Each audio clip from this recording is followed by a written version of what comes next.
Numerical series first part, उसके बाद में जो था कोडिंग डिकोडिंग कर दिया। और अब हमारा जो तीसरा जो टॉपिक है, तीसरा जो रीजनिंग का टॉपिक है वो है डायरेक्शन, दिशा परीक्षण, यानी दिशा ज्ञान होना कि किस प्रकार से हमें दिशा का किस प्रकार से कौन सी दिशा में कैसे क्वेश्चन सॉल्व करेंगे। तो ये जो दिशा ज्ञान परीक्षण यानी डायरेक्शन जो है, ये बहुत से एग्जामों एसएससी में भी आता है, बैंक में भी इसके क्वेश्चंस आते हैं, और यहाँ तक कि अच्छे अच्छे एग्जाम जो बैंक है, एसएससी है, रेलवे है, एनटीपीसी ग्रुप डी, पटवार है, इनके अंदर भी ये मोस्ट इम्पोर्टेंट टॉपिक है। बहुत से मतलब लगभग 5 नंबर के क्वेश्चन इससे आते हैं। कितने नंबर के? 5 नंबर के इससे क्वेश्चन आते हैं डायरेक्शन से। ठीक है, तो डायरेक्शन बहुत ही इम्पोर्टेंट, रीजनिंग में बहुत ही इम्पोर्टेंट रोल रखता है। इससे बहुत सारे जो अदर टॉपिक है उनसे भी क्वेश्चन सॉल्व किए जा सकते हैं। तो यहाँ पर हम फर्स्ट जो पार्ट है डायरेक्शन का, उसके बारे में आज हम डिस्कस करेंगे कि फर्स्ट पार्ट क्या है। देखो, सबसे पहले हमें ये पता होना चाहिए कि कौन सी डायरेक्शन किस प्रकार से है। तो ये देखो, हमने क्या देखा इस तरीके से, ये जो डायरेक्शन होती है ये क्या होती है? पूर्व डायरेक्शन होती है। इस डायरेक्शन में जैसे कोई व्यक्ति इधर खड़ा है सूर्य की तरफ मुंह करके, तो वो कौन सी डायरेक्शन होगी? पूर्व की तरफ मुंह करके वो खड़ा है। उसके पीठ पीछे अगर मैं बात करूं तो वो क्या होगा? पश्चिम। और पश्चिम को क्या बोलते हैं? वेस्ट। और पूर्व को क्या बोलते हैं? ईस्ट इंग्लिश में बोलते हैं। ठीक है दोस्तों, तो यहाँ पर इसके जो बायां हाथ है, अगर व्यक्ति सूर्य की तरफ मुंह करके खड़ा है तो इसका जो बायां हाथ है ये बायां हाथ होगा। तो बायां हाथ की तरफ जो डायरेक्शन होगी वो क्या होगी? उत्तर यानी नॉर्थ डायरेक्शन होगी। ठीक है, इसी के साथ में उसके दाएं हाथ की तरफ जो डायरेक्शन होगी वो क्या होगी? दक्षिण यानी साउथ डायरेक्शन, यानी दक्षिण दिशा होगी। तो ये था हमारा 4 दिशाएं होती हैं। इन 4 दिशाओं के अलावा भी 4 दिशाएं और क्या होती हैं कि पूर्व और दक्षिण, यानी पूर्व से 45 डिग्री और दक्षिण से भी 45 डिग्री, यानी ये कितने हैं? 45 डिग्री पर, 45 डिग्री पर, और इधर भी क्या है? 45 डिग्री, क्योंकि ये टोटल कितना होता है? 90 डिग्री का। तो 45 की डिग्री पर जो डायरेक्शन है वो क्या है? दक्षिण पूर्व है, यानी साउथ ईस्ट डायरेक्शन होती है। कौन सी डायरेक्शन होती है? साउथ ईस्ट डायरेक्शन होती है।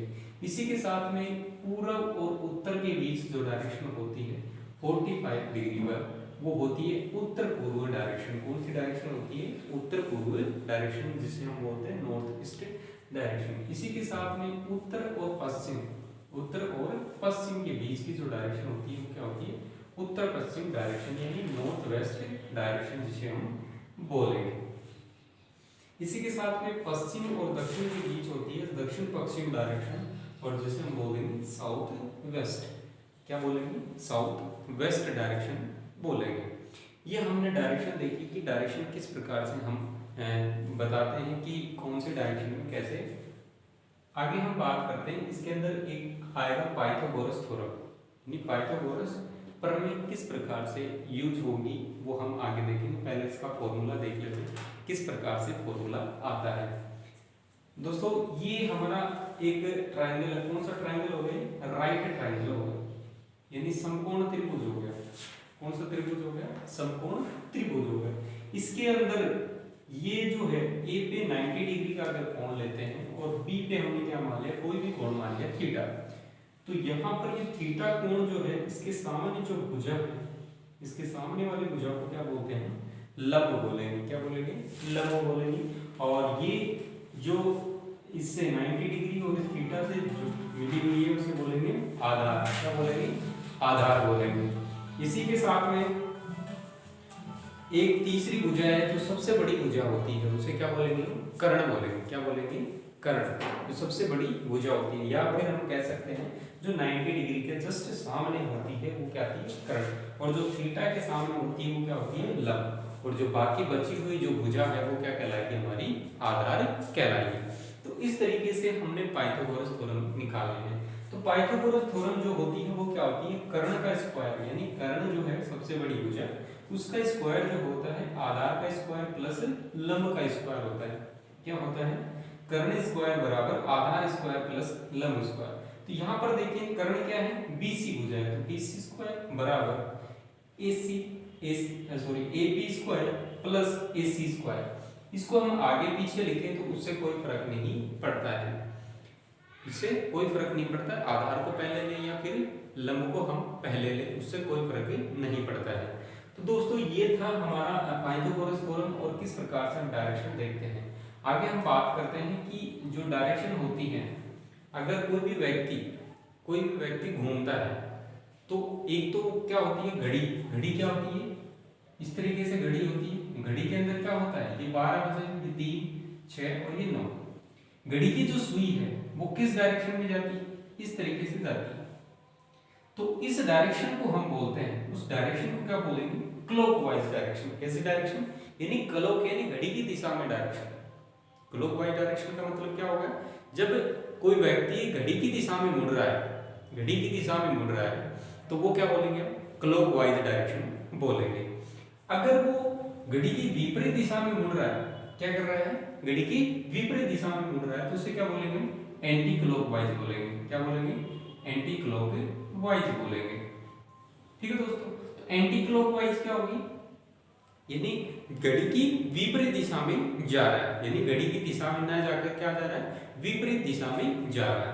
ठीक है, तो इस दिशा को हिंदी में बोलते हैं दक्षिणावर्त दिशा। दक्षिणावर्त दिशा क्या बोलेंगे दोस्तों, दक्षिणावर्त दिशा। क्लॉकवाइज डायरेक्शन को क्या बोलेंगे हम, दक्षिणावर्त दिशा। एंटी क्लॉकवाइज डायरेक्शन को हम बोलते हैं वामावर्त दिशा। क्या बोलते हैं, वामावर्त दिशा हिंदी के अंदर। तो हिंदी के लफड़े में ना पढ़ के आप क्या करो, इंग्लिश वाला याद रखो कि घड़ी की दिशा में अगर घूम रहा है तो वो क्या हो जाएगा, घड़ी की दिशा में अगर घूम रहा है तो वो क्लॉकवाइज डायरेक्शन, और घड़ी के विपरीत दिशा में घूम रहा है तो वो क्या हो जाएगा, एंटी क्लॉकवाइज डायरेक्शन आपका हो जाएगा।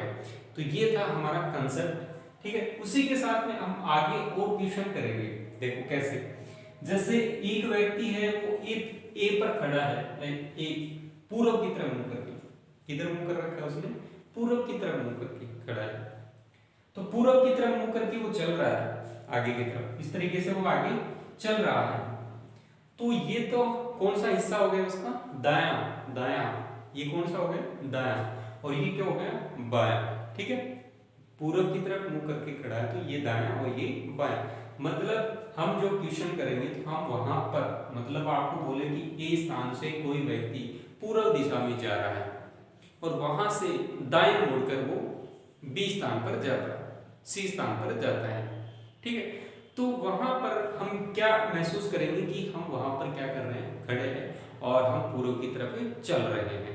क्या कर रहे हैं, पूर्व की तरफ चल रहे हैं। तो इस तरीके से हमें खुद को वहां पर महसूस करना पड़ेगा।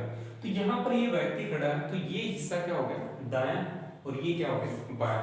तो ये चल रहा है यहाँ पर आ गया, बी स्थान पर ये आ गया है। ठीक है, बी स्थान पर आ गया। अब क्या बोल रहा है कि वो दाईं तरफ मुड़ गया, तो दाईं तरफ मुड़ा तो दाईं तरफ किधर चलेगा, इधर इस साइड में चलेगा, तो इस साइड में चल रहा है। ठीक है, तो इस साइड में पहुंचकर वो सी पर पहुंच गया। तो अब वो क्या हो गया, ये इस तरीके से वो चल के आया और इस तरीके से आ गया, इस कंडीशन में आ गया। अब ये क्या हो गया, उसका दायां हिस्सा, और ये क्या हो गया, बायां हिस्सा। तो ये देखो दोस्तों, ये दायां हिस्सा हो गया और ये बायां हिस्सा। व्यक्ति इस तरीके से खड़ा है, ये दायां हिस्सा और ये बायां हिस्सा उसका हो गया। अब बोल रहा है कि दाईं तरफ वो मुड़कर डी स्थान पर जाता है, तो दाईं तरफ मुड़ेगा इस तरीके से और डी स्थान पर इस तरीके से चलेगा। डी स्थान पर जा रहा है तो दाईं तरफ जा रहा है, तो दाईं तरफ गया और वहां पर डी स्थान पर ऐसे पहुंच गया है, और डी स्थान पर इस तरीके से खड़ा है। तो ये क्या हो गया, बायां हिस्सा, और ये क्या हो गया, दायां। तो इस तरीके से ये दायां भाग हो गया और ये बायां। एक चीज इसके अंदर ध्यान में देनी है, ध्यान रखनी है कि जब भी कोई व्यक्ति लेफ्ट या राइट यानी बायां या फिर दायां टर्न लेता है, लेफ्ट या राइट या फिर दायां या बायां टर्न लेता है, तो वह 90 डिग्री का टर्न लेता है। कितने डिग्री का टर्न लेता है, 90 डिग्री का टर्न लेता है। ठीक है, ये था इसका कंसेप्ट। आगे हम बात करते हैं ये जो छाया से संबंधित है, यानी शैडो, यानी छाया से संबंधित कुछ बातें हम डिस्कस करते हैं। SHAW, SHADOW, shadow. तो छाया से संबंधित हम कुछ बात करते हैं। सुबह, सुबह के क्या होता है, सुबह सूर्य किधर उदय होता है, पूरब की तरफ उदय होता है। किधर होता है, पूरब की तरफ। और हम क्या कर रहे हैं, सूर्य की तरफ मुंह करके खड़े हैं। तो सूर्य की तरफ वाली दिशा जो होगी, हम जो मुंह करके खड़े हैं वो क्या होगी, पूरब। और हमारे पीठ के पीछे जो होगा वो क्या होगा, पश्चिम। और ये हमारा क्या हो गया, दक्षिण। और ये क्या हो गया, उत्तर हो गया। इस तरीके से अगली जो कंडीशन है शाम के टाइम में, शाम के टाइम में क्या होगा, सूर्य इस साइड इस तरफ होगा। तो सूर्य किस तरफ है, पश्चिम दिशा में है। और हमारे पीठ के पीछे कौन सी होगी, पूरब दिशा होगी। ये हमारा जो दायां हाथ है, इधर कौन सी दिशा होगी, उत्तर दिशा होगी। और बाएं तरफ कौन सी दिशा होगी, पश्चिम दिशा होगी। तो इस तरीके से ये हमने देखा किस प्रकार से। अब छाया पे डिपेंड है कि किस प्रकार से छाया की जो क्वेश्चन है वो हम हल करेंगे।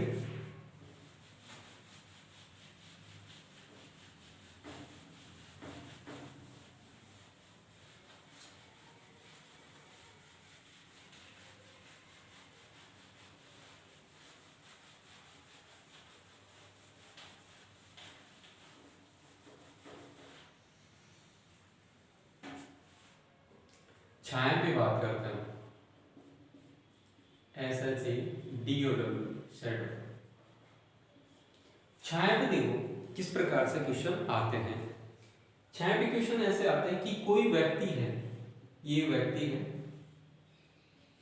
ये क्या है, सुबह के समय, क्या बोल रहा है, सुबह के समय सूर्य की तरफ मुंह करके खड़ा है।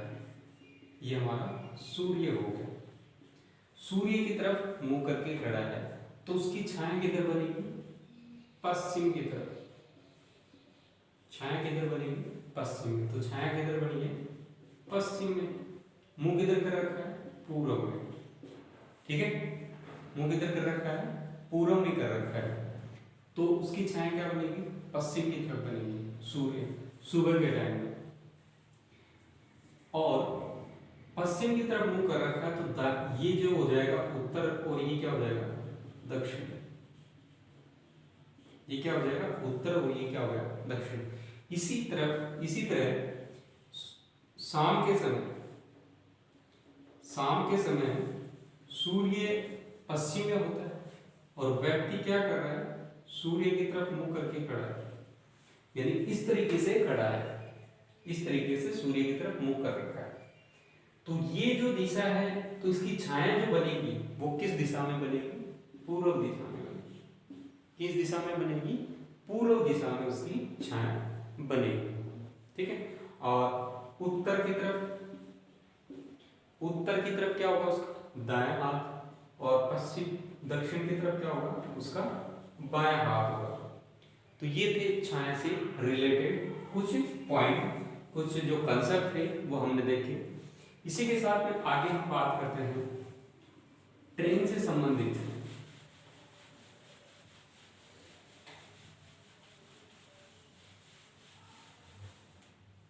अगला हम बात करते हैं ट्रेन रेलगाड़ी।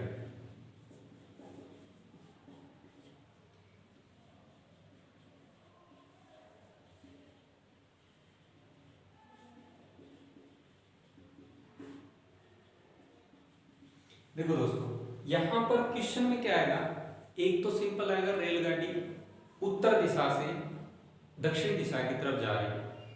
तब तो हम क्या मानेंगे, वो कौन सी ट्रेन है, डीजल ट्रेन है। कौन सी ट्रेन है, डीजल ट्रेन है। और उसमें पूछेगा कि धुआं किस तरफ जाएगा उसका, ये हमसे पूछेगा। ठीक है, ऐसे क्वेश्चन पूछे जाते हैं। एक होता है इलेक्ट्रिक ट्रेन, विद्युत ट्रेन। ऐसा लिखा आएगा, विद्युत ट्रेन उत्तर से दक्षिण की तरफ जा रही है, तो उसका धुआं किधर जाएगा। तो यहाँ पर कौन सी ट्रेन है, विद्युत ट्रेन, यानी इलेक्ट्रिक ट्रेन है। और इलेक्ट्रिक ट्रेन है तो वहां पर कोई धुआं नहीं बनता है, उसका धुआं नहीं बनेगा, क्योंकि इलेक्ट्रिक ट्रेन है। ठीक है, तो ये आपको ध्यान में रखना है कि रेलगाड़ी यानी ट्रेन लिखा हुआ है सिर्फ, या फिर विद्युत ट्रेन लिखा हुआ है। विद्युत ट्रेन लिखा हुआ है तो वहां पर क्या दिखा देंगे हम, इसमें कोई धुआं नहीं बनेगा। ठीक है, तो इनमें से कोई नहीं ऑप्शन हम करके आ जाएंगे। और यहाँ पर क्या देंगे, इसका ऑप्शन हमें देना पड़ेगा। क्वेश्चन किस प्रकार से, देखो जैसे एक रेलगाड़ी है, ये रेलगाड़ी है, ठीक है, ये पश्चिम से जा रही है, पश्चिम से पूरब की तरफ जा रही है। पश्चिम से कहाँ जा रही है? पूरब की तरफ। अगर रेलगाड़ी पश्चिम से पूर्व की तरफ जा रही है तो उसका जो धुआं है वो क्या बनेगा? उसके विपरीत डायरेक्शन में, यानी पूरब से पश्चिम की तरफ। कब? जब हवा नहीं चल रही है, जब हवा नहीं चल रही है, हवा की कोई दिशा नहीं दे रखी है, तब इस स्थिति में हम बता देंगे कि हमें क्वेश्चन किया गया कि एक रेलगाड़ी पश्चिम से पूर्व की तरफ जा रही है तो उसका धुआं किस दिशा में जाएगा? तो हम क्या कह देंगे? पूर्व से पश्चिम दिशा में जाएगा। ठीक है, ऐसे हमसे क्वेश्चन करें कि एक रेलगाड़ी पूर्व से पश्चिम की तरफ जा रही है तो उसका धुआं किधर जाएगा? तो उसका धुआं इसकी विपरीत डायरेक्शन में, यानी पश्चिम से पूर्व। पश्चिम से कहां जाएगा? पूर्व दिशा में। ये तो हमारा सिंपल एक कंसेप्ट हो गया कि जिस दिशा में रेलगाड़ी जा रही है उसकी विपरीत दिशा में क्या जाता है? उसका धुआं जाता है। ये तो इसका कंसेप्ट हो गया। अब बात आती है कि हवा की जैसे कैसे, अगर हवा की डायरेक्शन दे रखी है तो किस प्रकार से हम क्वेश्चन करेंगे? देखो, हमें क्वेश्चन क्या है? एक रेलगाड़ी पश्चिम से पूर्व की दिशा में जा रही है, एक रेलगाड़ी पश्चिम से पूर्व की दिशा में जा रही है तथा मैं लैंग्वेज में लिखता हूं क्वेश्चन, एक रेलगाड़ी पश्चिम से पूर्व की दिशा में जा रही है तथा हवा उत्तर से दक्षिण दिशा में चल रही है तो रेलगाड़ी का धुआं किस दिशा में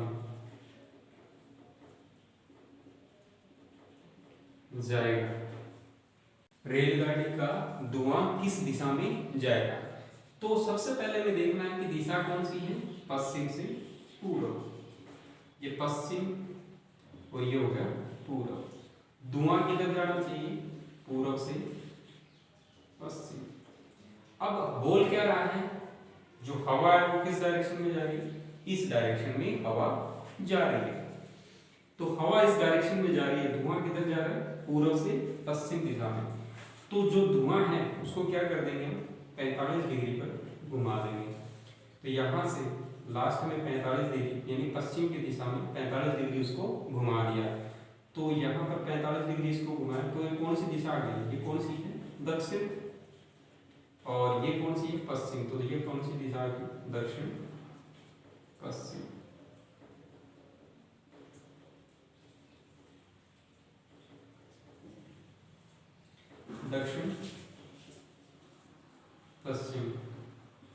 दक्षिण पश्चिम दिशा आ गई इसकी। ठीक है दोस्तों, तो ये थे रेलगाड़ी संबंध। अगर ये जो हवा है वो दक्षिण से उत्तर की तरफ चलती तो क्या हो जाता है इसका? तो यहाँ पर कौन सी आ जाएगी? उत्तर पश्चिम इसकी दिशा आ जाएगी। कौन सी दिशा आ जाएगी? उत्तर पश्चिम दिशा आ जाएगी। तो इस तरीके से क्वेश्चन पूछे जाते हैं कि रेलगाड़ी किस तरीके से जा रही है। अगर रेलगाड़ी की जगह यहाँ क्या लिखा हुआ था? विद्युत ट्रेन। कौन सा लिखा हुआ था? विद्युत ट्रेन यानी इलेक्ट्रिक ट्रेन लिखा हुआ था। तो वहां पर क्या आंसर आता? तो ये वहां पर आंसर आता कि इसकी कोई दिशा यानी धुआं नहीं बनेगा, और धुआं नहीं बनेगा तो वहां पर क्या होगा? कोई भी दिशा नहीं होगी और वो क्या हो जाएगा? नेगलेक्ट हो जाएगा, और वहां से इनमें से कोई नहीं ऑप्शन आ जाएगा। ये थे रीजनिंग का जो पार्ट फर्स्ट हमने देखा था कि किस तरीके से हम रीजनिंग के जो क्वेश्चन है वो सोल्व करते हैं। अगले और देखेंगे इसके पार्ट किस प्रकार से हम रीजनिंग के जो डायरेक्शन है पार्ट उसको किस प्रकार से हम सोल्व करेंगे, उसके क्वेश्चन किस प्रकार से आते हैं, किस किस टाइप के क्वेश्चन बनते हैं इस पे, और वो सारे जो टाइप हैं वो हम डिस्कस करेंगे। और आप इसी तरीके से आप चैनल पर बने रहिए और अपनी तैयारी करते रहिए। और आपने सब्सक्राइब नहीं किया चैनल को तो सब्सक्राइब जरूर कीजिए और बेल आइकन को प्रेस कीजिए, ताकि नोटिफिकेशन के माध्यम से, यानी बेल आइकन जो होता है यानी नोटिफिकेशन के माध्यम से, आपको क्या मिले, ये वीडियो जो भी अपलोड होगा वो नोटिफिकेशन के माध्यम से मिल जाएगा और वहां से आप क्या कर सकते हो, अपनी तैयारी कंटिन्यू रख सकते हो। तो आज के लिए इतना ही, मिलते हैं नेक्स्ट क्लास में नए जोश के साथ, नई उम्मीद के साथ। आज के लिए इतना ही, थैंक यू।